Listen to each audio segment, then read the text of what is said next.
As a police officer, I've seen my fair share of strange and unsettling things, but nothing could have prepared me for what I experienced on a cold winter night in 2005.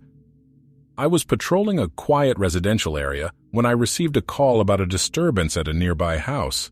When I arrived on the scene, I found a woman standing outside, shivering in the cold. She told me that her husband had been acting strangely all day, and she was afraid he was going to hurt her. I approached the house with caution, calling out to the man inside. There was no answer. I knocked on the door, but still there was no response. That's when I noticed something odd about the house. The windows were all boarded up, and there was no light coming from inside. I hesitated for a moment, unsure of what to do. But I knew I couldn't just walk away and leave the woman to fend for herself. I kicked in the door, and that's when things took a turn for the worse. The house was filled with an overwhelming stench of decay, and the walls were covered in strange symbols and markings. I cautiously made my way through the house. My gun was drawn, and my heart was pounding in my chest. As I entered one of the rooms, I saw a figure standing in the corner, his back to me. I called out to him, but he didn't respond. I took a step closer, my gun still trained on the figure, and then he turned around. His eyes were empty and his skin was gray and mottled. It was like looking at a walking corpse. I didn't know what to do. I'd never seen anything like this before. The man started to shuffle towards me, his arms outstretched like he was going to grab me. I fired my gun, but it was like shooting a ghost. The bullets passed right through him, doing no harm. In the end, I managed to get out of the house and call for backup. But when the other officers arrived, the man was gone. There was no sign of him anywhere. I later found out that the house had been the site of a grisly murder-suicide years before. The family that had lived there had been involved in a cult, and the father had gone mad and killed his wife and children before taking his own life. Some people in the community believed that the house was haunted and that the spirits of the murdered family still lingered there. I didn't know what to believe. All I knew was that I had seen something that night that defied explanation. And even now, years later, I can't shake the feeling of sadness and despair that filled that house. It was a reminder that even as police officers, we're not invincible. We can't always explain the things we see or the things that happen to us. But we can do our best to protect those who need our help, even in the face of the unknown. That experience changed me in ways I couldn't have imagined. It made me realize that there's more to this world than what we can see and touch. And it made me appreciate the fragility of life and the importance of standing up for what's right, no matter how scary or difficult it may be.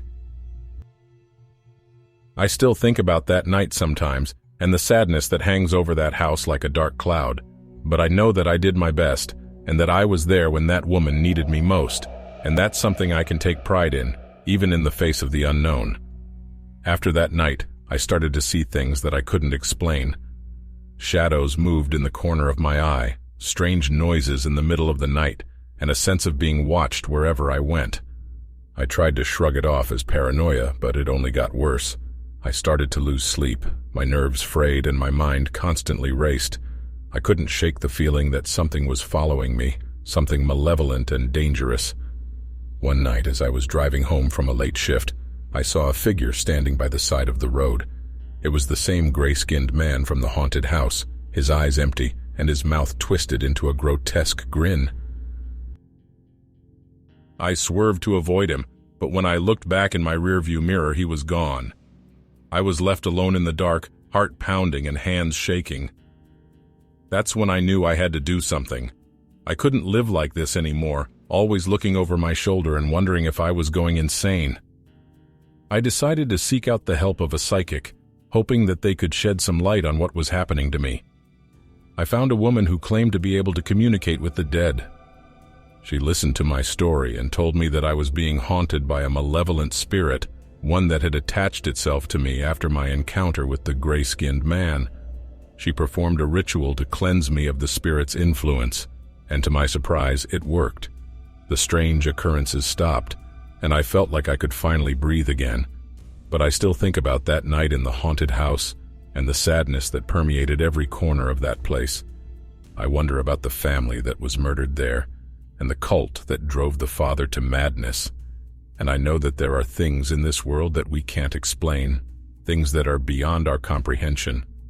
But I also know that there's good in the world, and that it's up to us to protect it, no matter how scary or difficult it may be. As a police officer, I've seen the best and worst of humanity. But that night in the haunted house, I saw something else entirely, something that I'll never forget, no matter how hard I try.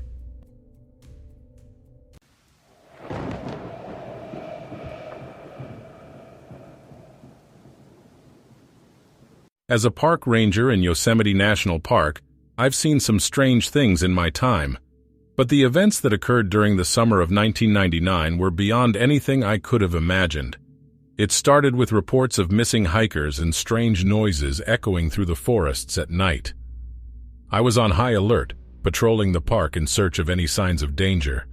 One night, while walking along a remote trail, I heard a faint whispering coming from the woods.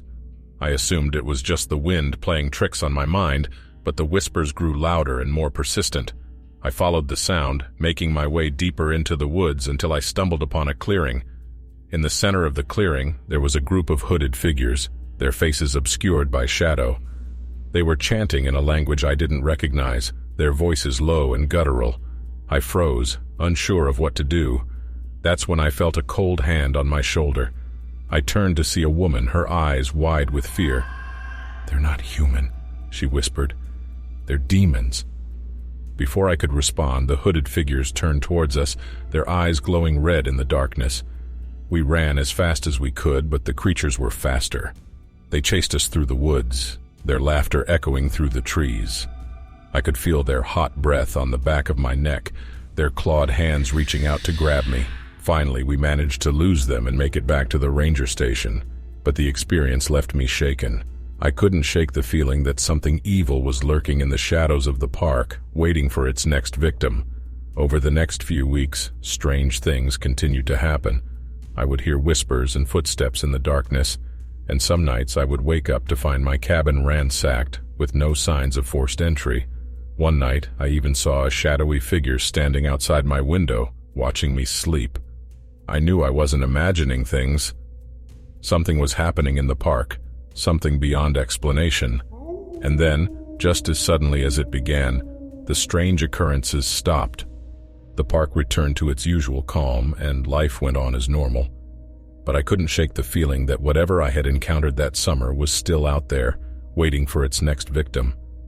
I started to research the history of the park, hoping to find some clue as to what was happening. That's when I stumbled upon an old legend about a group of demons that inhabited the forests of Yosemite. According to the legend, they were summoned by a group of occultists who had performed a dark ritual in the woods. The demons were said to prey on unsuspecting hikers and campers, dragging them into the woods and devouring them alive. The park rangers at the time had dismissed the legend as nothing more than a local superstition. But now, after what I had experienced, I couldn't help but wonder if there was some truth to it. I tried to put the legend out of my mind, but I couldn't shake the feeling that something was still out there. And then, one night, it happened again. I was patrolling a remote area of the park when I heard the whispers again. This time, I was ready. I had brought a flashlight and a can of bear spray with me, just in case. As I approached the clearing, I saw the hooded figures once again. But this time I was ready. I shone my flashlight on them, and they recoiled in surprise. I shouted at them to leave the park, to never come back. And to my surprise, they obeyed. They vanished into the darkness, leaving me alone in the clearing. I knew I had taken a risk by confronting them, but I couldn't just stand by and let them continue their reign of terror. And ever since that night, I've never heard or seen anything out of the ordinary in the park again.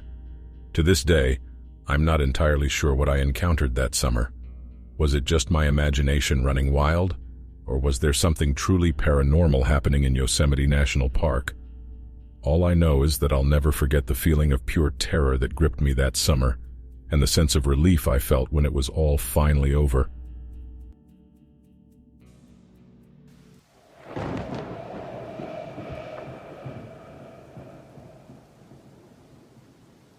As a police officer in California, I've seen my fair share of strange and unsettling things, but the events of 2011 were unlike anything I had ever experienced before.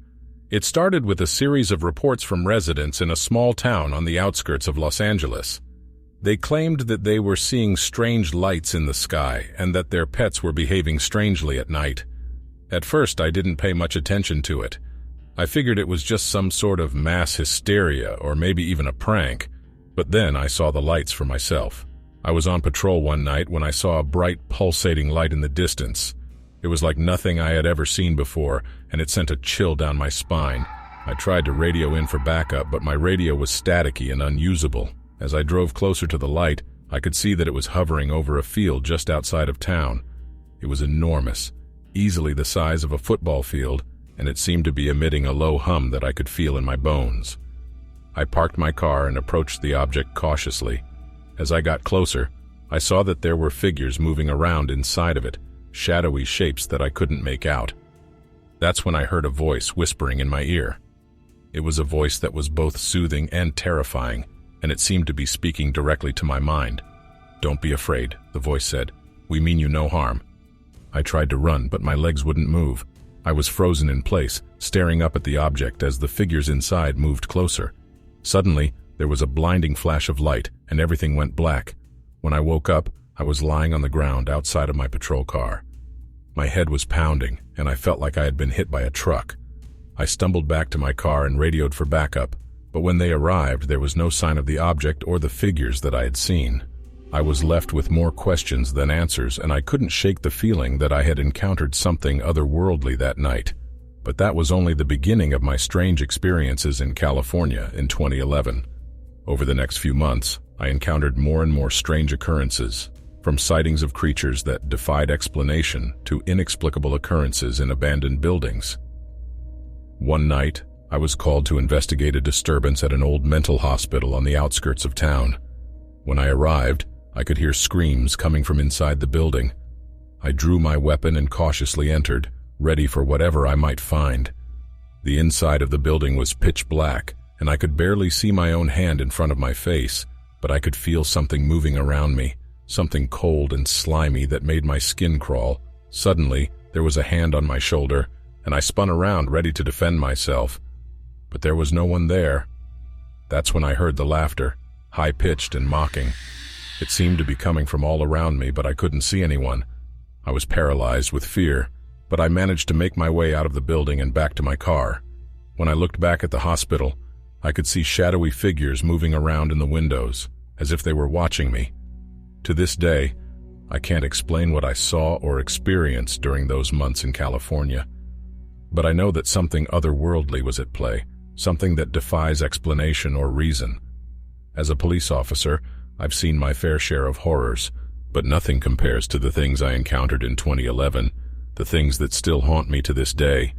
I've tried to push those memories to the back of my mind, but they always find a way to creep back in, reminding me of the darkness that lurks just beyond our understanding.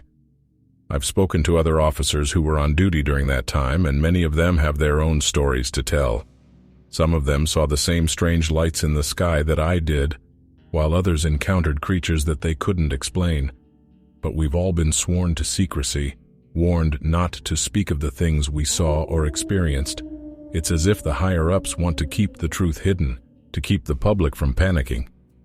But I know that the truth is out there, waiting to be uncovered.